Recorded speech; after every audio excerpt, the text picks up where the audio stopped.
All right, everyone, welcome back to another episode of the Deer Gear podcast. Today I have a bonus episode for you, and it is an introduction to a man you're going to be hearing a ton from. Something like 2 episodes a month, I think we're planning for, and it is with Dorge, the owner and operator of Firenock. If you're at all familiar with the Exodus YouTube channel, we have done some content with Dorge in the past, and he is probably the smartest man in archery. So we're super excited to have him use this platform, the Deer Gear podcast, to hopefully educate a ton of people on everything archery. So we're basically in this podcast going to talk about what's to come, some of the topics that we're going to talk about, some of the things that Dorge is excited to share. His goal is to educate as many people as possible. We're really, really big fans of Dorge here at Exodus, so we can't thank him enough for allowing us to have him on and share what he knows with you guys. Like I said, this episode is going to be an introduction to him and what's to come. And then this Friday, New Year's Eve, the first episode with Dorge and one of his guests goes live, and it is all about arrow shafts, arrow shaft material, spine, everything you need to know about arrow shafts. It's a good conversation. I hope you guys are as excited as I am to learn and hear more from Dorge. I hope everyone had a great Christmas and is wrapping up 2021 on a high note. If you still have a deer tag in your pocket, I hope you're out there chasing them. Looks like we're going to get some cold weather here in the near future. So keep grinding, guys, and I will see you on Friday.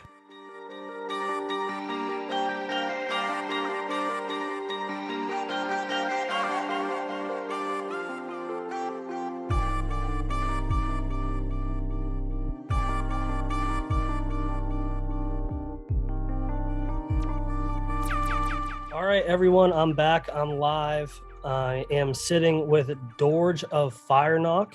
Dorge, I would probably botch the hell out of your introduction, so I'm going to let you do it yourself.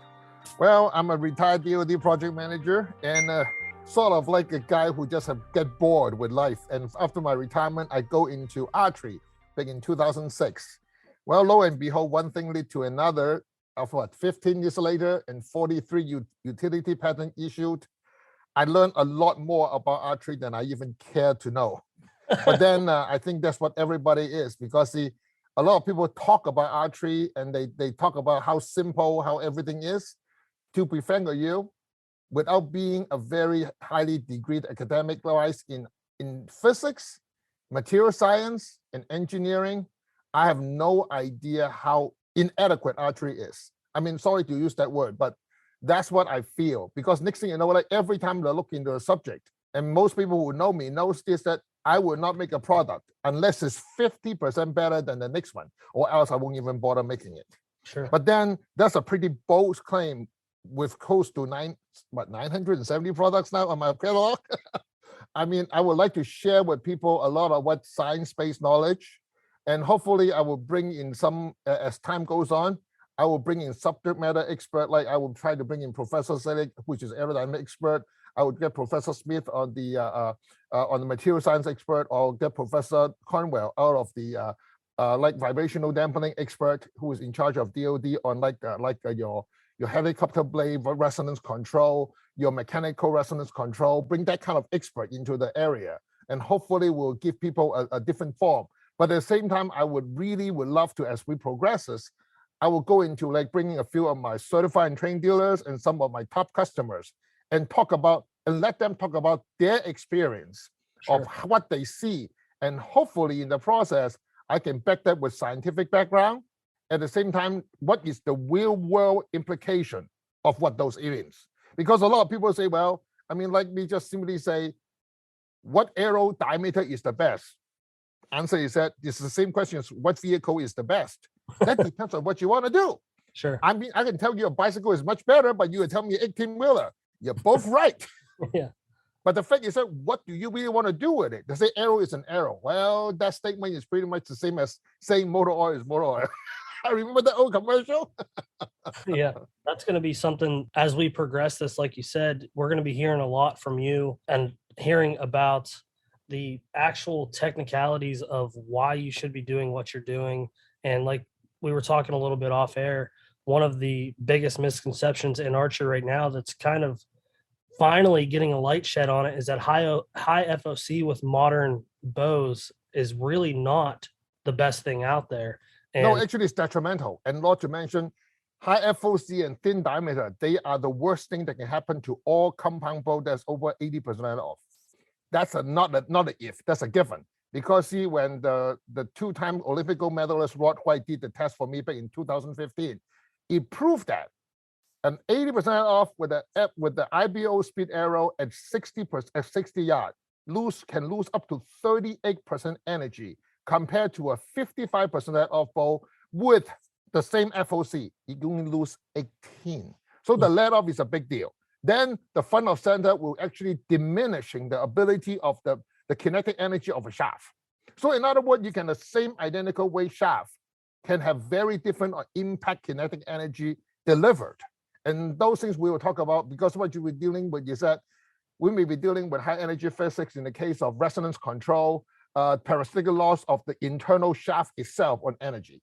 I mean, those are very, very involved subjects. So I will dedicate 1 or 2 times on those subjects alone, if the listeners are interested in this. If I can't explain this well enough, I will bring in Professor Cornwell, or I got subject matter experts like shaft dynamic experts on these subjects, because a lot of people also make the mistake thinking, oh, this is what we test in golf shafts, but no, this is a whole different subject matter. And most people mix the whole two things together. Sure. Yeah, I think that's going to be something. I know I'm going to be tuning into that episode. That's something that I kind of dove down the wormhole, and I'm shooting a super heavy arrow thinking I'm doing the right thing. And then I talked to you, and I talked to the engineer at Matthews, and he shoots a 385 grain arrow, and he likes the 5 grains per pound or for draw weight yeah, pound. Yes. Yeah. So, yeah, that whole thing is about optimization. Because see, like the end of the day, I mean, I think this will shine a basic light on everything on the vertical bow side. The crossbow side is a whole different animal. The end of the day is that nearly every single crossbow but vertical bow is pulled by a human. It needs to be optimized. Sure. The reason for that, just like every single side, in the case of crossbow, it's different because you technically have unlimited of input. There's unlimited of holding. But just like everything in life, if you get something for free, the question is that, what are you giving up? The next question is that, is the giving up worth it? Now that's the same subject, like people say, I make the arrow FOC high. Well, I'm just sort of a few points on nip on it so that we can talk about it. If the FOC is high, what happened to the arrow shaft dynamics? You're compressing it. The second is that people say, it is, I shoot so accurately. At what point? At the same time, what if you lose all this speed to shoot high FOC? Wouldn't your 2003 Matthew say that your Q2 do the same thing as your brand new V3? So sure. Because of the speed, you're losing all the true speed because you're slowing down so much. Then what does the vane do? What does the insert do? What does the shaft harmonics will do? I mean, all those things is what I'm trying to bring into light. But of course, every one of those sections is involved. And then we can talk about a whole subject on just one episode, half an hour, just on shaft dynamic alone. As simple as you're talking about the oscillation cycle. I mean, there's a few things doesn't even exist on the new arrow now. Like people talk about neutral plane, it doesn't exist in carbon. It is an arc. Like people talk about when you flex the shaft, you got the basic flex. No, it's not a basic flex. It's a compound flex. On top of that, you got torsion. So that whole thing is like, whoa. And I will talk about how do you overcome those. Also a few things we're going to talk about is how does an insert impact an arrow? What is an insert? What are we really trying to do with it? How does a vane really do? When you reach certain speed, how does vane impact the behavior of arrow shaft? All those are very, very involved matters, which, I mean, if people are really into technical aspect, they can go to my dealer classes, which is on YouTube called Firenock dealer classes. They get superbly technical real fast. The reason for that, because unlike others, I won't let people sell my product until they're certified and trained for all the high-end archery products, because it will be crazy for somebody to go ahead pay $110 an arrow if they don't know what they're buying, because it's not the arrow they're buying, it's the knowledge of what this arrow will do for them for their specific application. It's like, imagine yourself, you just spend 100 grand on Mercedes-Benz SL, but you want a whole 4x8 plywood. You just screw yourself royally, isn't it? It is not the amount of money you spend. What do you want to do with it? Sure. What do you want to accomplish with it? I think that's one thing I really, really want to stress is, what are we trying to accomplish with the equipment we have, with the limited amount of input we put into the system? Because in a vertical bow, I mean, even your Hercules, most people don't pull over 80 pounds. And unfortunately, the gentlemen who most of the people I helped are usually your 45 to 60 or even 70-year-old ball guy with a 45 to 55 pound pull, trying to do the bucket list on a 60 dasher and an elk. Now we are talking serious, because the amount of energy input is so limited. Every single loss will make the shot unethical. I mean, think about it. At 70 pound with a 40% loss, you still got 40-something pound energy left, right? But if you got a 45 pound energy on it, or even 50 pound energy with a 40% loss, what's left? Yeah, nothing. It's unethical. So how do you shoot through an elk? Sure. Yeah. So your bucket list is undoable. I mean, I think I'm going quite a bit all over the place, but I'm trying to give people a breadth of what we are trying to discuss and go into the technical detail. And hopefully, with our customers respond, we can fine tune it to what they want to hear. Because see, I can go into super technical detail, but I will lose people, like most cases. Most people will know me without the help of my real life dealers. I lost people fast. Okay. And I don't want to do that. And that's the reason I will try to throughout the process, with your help, we'll bring in quote unquote experienced dealer who deal with your average day Joe, but able to use the language they understand. But at the same time, we'll bring in the experts so that they can go into in-depth subject matter in what kind of principle and theory, and why is it true this is not just a fluke. Why are you seeing problem that you're seeing? Sure. Yeah, that's going to be really exciting. I think what we discussed, like twice a month, we're going to hear from you. Oh, I would love that. I mean, because you know, I will bring in I'll bring in a few of my top dealers, because a few of my dealers are really doing fantastic work, like Jerry Martin, our X-Wing Custom. He technically built every single arrow for any customer that have a less than 27-inch draw. I will send them that way. We actually have to rethink what arrow behavior is. Because when you got an arrow that's 27-inch long with 55 pound and try to shoot an arrow at 60 yards, we're talking some very technical ability of a shaft.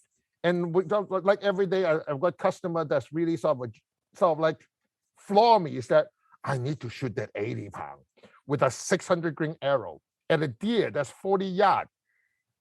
I say, that sounds really good, but you know that if you misjudge by 3 yards, the arrow is going to be below his belly. Yeah. So what are we really gaining? And he just bought himself a brand new, say, 80 pound Obsession. That bow barely shoot 270 or even lower. With 80 pound limbs? Yeah, because remember 600 grain arrows. Mm-hmm. Yeah. With something like a 22% FOC, what do you expect the arrow to do? Exactly, it will drop like a rock. And not to mention, the moment that he also did that with the 166 class arrow, well, guess what? That's the worst combination. And we will discuss why is it bad. Because I don't think a lot of people understand why, like a few of my older customers, I actually turn around and give them the 300 size arrows, not 166, 0.300, because you're looking at a lot of the shot dynamics. I think this will all be interesting subject as we proceed. Because at the same time, I think I give the listener a little bit idea of what is out there. And why are we focus on subject like this? I think the more they learn about why things are like they are, the more they will understand why they don't behave like. The simplest thing to do, I tell all my customers, shoot a lighter arc and look at how your arrow flight. Second, look at your arrow impact to your target. Why are they, or every one of them under 20 yards for all the new bows? You notice that they go into the target crooked, they're not straight. That's exactly the problem with FOC and shaft dynamics. And go back to the older bow with 50% off, you will see the bow behave differently. Those are instantaneous. I mean, this is experiments that you can absolutely prove to yourself. then you ask yourself what I'm really doing. Why am I paying all this money? I mean, if today's world, if you decked out a Matthew, you're going to pay $2,700. No, I'm not joking. I mean, look at the new PSC. It's $1,850. Bare bowl. Then people complain about, oh, I'm going to spend $800 on a dozen arrow.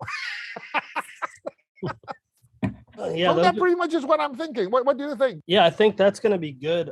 While I have you on the line, I want to talk a little bit about what you offer with Firenock and kind of where that all started. You're selling, I mean, you have, like you said, 900 and something products in your catalog, but you have lighted knocks, you have the titanium upgrades, you have the spring stops, you have all that stuff. So let's kind of talk a little bit about how that started. And yeah, because when I retired from the Department of Defense, the last project I did is called the Instant One-Way Project. It is a project, it's a joint military project between U.S. and British Marine.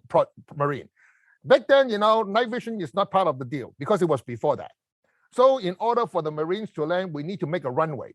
And that is where, what the concept is that we'll mount a Gatling gun on a Harrier or Harrier-class fighter jet. With a GPS mount, you shoot these arrows out to the ground. During the process of shooting it, the first light will be blinking, the second light will be solid, the third light will be blinking, and the rest will be solid. So now, in that moment, you instantly draw a one-way line on the floor, and then the rest of the airplane will land. That was the original Firenock. Wow. But then, of course, in order to meet the military spec, the specification become very high. First of all, the entire M series Firenock at that moment is called an MNOC because it's military. You have to handle an 18 gauge shotgun shell. So we know you have to handle 33,000 pounds per square inch. And then at that moment, we also have gold tip with the vapor shaft because that back then is called the cross tour. Is it the crossfire shaft? Because it was the only shaft that's thick and strong enough. And of course, we learned we have to end up using aluminum tip because using stainless steel tip, the moment you hit mud or whatever, the arrow goes straight into the ground. With the aluminum tip, you will just expand and stop. You can shoot into concrete or asphalt and you will stay. But unfortunately, back about 1998, 99, is that we discovered, first of all, third-gen night vision become viable, and that is only going better. Instrument landing become possible. So instant runway become a non-issue because you can do it total darkness. Nobody know you did, which is even better. At the same time, the British, unfortunately, our military partner is not capable of delivering the gun. We got the arrow done. And before you know, I retired, nothing better to do, have all this and demilitarized. I helped a company called Tracer, and they use magnetic system, and I use the G4 system, but I didn't go in, but I have the control, which is the fuzzy logic with the 15-degree motion sensor with a 6-second time delay and the G-force, which I patented in 2006. Actually, that's where I learned that my patent law knowledge sucked because I should have split that into something like 9 US patents instead of one patent with like 60 claims. That's a very expensive patent. I spent over 60 grand on it. Then I also discovered the archery well or knocks, which is the reason that the Firenock knocks are so different from anywhere else because half of my patent claim is on the knock itself. And half the patent claims is actually on the circuit board integration. And then we also have the wire integration and so on. And of course, the lower part of the connection, they're all mil-spec. That's the reason we know the reliability is that. I mean, right now, the G switch that's made from for us from New Jersey military contractor is rated for 12 million cycles, which is the reason why we can offer a lifetime refresh policy on our Firenock circuit, because the connector is rated for 50,000 connection and the G switch is rated for 12 million. We're never going to reach that. So when you send the stuff back, we can reuse it. I mean, you know what 12 million is? I mean, even if you do it once every second, you will not have enough life to do it. Right?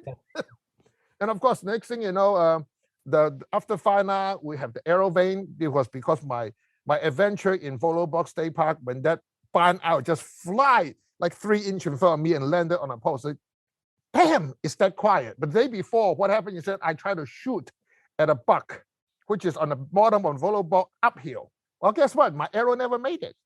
Back then I shoot low FOC with a quick spin, and the wind was blowing. My arrow literally go forward and turn sideways about 45 degrees and miss the deer totally. How windy was it? Well, maybe 20 miles per hour wind. Not But see, right now, with the help with Professor Salick out of Central Illinois and Professor Laley out of Stanford University, the arrow ring of Firenock is a projectile. The moment you shoot past 280 feet per second, you can shoot up to 30 miles per hour wind, up to 120 yards, with no more than half-inch deviation. wow. But the problem, I mean, we'll dedicate one episode on that alone, because we are talking airfoil. I will present some notes. Maybe we'll bring Professor Salick come in. He is the low-speed airfoil expert on this planet. He has designed over 120,000 airfoil. And with his help, I'm able to develop aeroving very cheaply. But unlike other people's vanes, aeroving is a single cavity, single mold cast. That means every single vane comes from the same identical cavity. Mm. So the weight variance of aeroving is 0.06 grain per 1,000. Wow. Then after that, of course, I start going into like the inserts, points, and then of course, we did when the vane forced me to design the aerovane jig. Then we were forced to go into other things like bow tuning tools. Then I learned about the dynamics of a shaft, and all the rest of the stuff, which come into the Firenock tools. And then, of course, finding out how bow serving doesn't work. So I designed the bow serving jig to help to make sure the string is indeed right. I mean, every single problem I face in sales, like, okay, I face a problem. How can we make it better? Next thing you know, a product comes out, 1 or 2 patent comes out. The same thing like holding the bow, the vibration. How come my bow just shake like crazy? The string's not supposed to do that. Then I got help with Professor Conwell. We learned about how movement of vibration, how the energy transfer, and so on. So that's where we come with the aero bump. And then, of course, stabilizer system, which is the turn up, the whole stabilizer were upside down. So instead of trying to stabilize the whole, we actually try to stabilize the shot. So our bow actually will shake after you shoot it, but not before. While everybody now is to stabilize bow to shoot, but not and after. So everything's on opposite. So it gives me a lot of education processes, which is the reason I want to do this podcast and hopefully educate people to the level and extent that they want to be hearing. That's the beauty of podcasts. That's the beauty of the world today, is if you want to be educated on certain things, the resources are out there. And this connecting with you through Exodus is going to be a blessing to all of. Oh no, the blessings will be both ways, because I may be a archery subject matter expert, but I have a very big problem. He said I'm not able to. I would say I will prove myself I'm incapable of get the knowledge to an average Joe so they understand the impact. And that's the reason I hopefully, with your help, with a few of my dealers and with quote unquote even your listener, maybe we'll bring a few in and ask questions and we will try to answer them the best we could. Because a lot of times, what the Chinese call drilling the tip of the ox horn, the matter is so insignificant for 90% of people, but that's what I'm focusing on, which is not what we need. We need to give people, why is it important to start with? Does it impact the people who want to be impacted? Just like I can tell you all day long why a bicycle is no good, but the fact is that it's great or no good. The fact is that you never use one. So what's my point of talking? Yeah. Let's, right now, if you're listening to this, think of a question. And Dorge, if they have a question, where can they send that question to ask you? And you guys can also ask me as well. Just go to For me, the easiest way is to text me or send me an email or even go to Facebook and use Facebook Messenger. We did check that, but the number one source for me, of course, is contact@firenock.com, or to me specifically, dorgeh@firenock.com. It's DORGEH@FIRENOCK.com. That will be the absolute best way to guarantee to reach me. And for all the questions, I will try to organize them so I don't jump over the place, because you may have a question with titanium. The next one is about how the aerovane jig impact the airflow. Why is accuracy important, say, on an insert? I mean, I don't want to go off the place. I want to sort of gather enough on one subject. We'll drill into that and try to answer the question that was most asked. And maybe we will start rebuilding our frequent asked questions like we did on our website. And maybe this time instead of just reading, we'll try to explain it in words, maybe with some help, like one of my favorite dealer, Dave Murray. He usually will explain things the average guy really understand. I mean, he's not highly academic educated, but he do this very well in a language that I thought I lost it.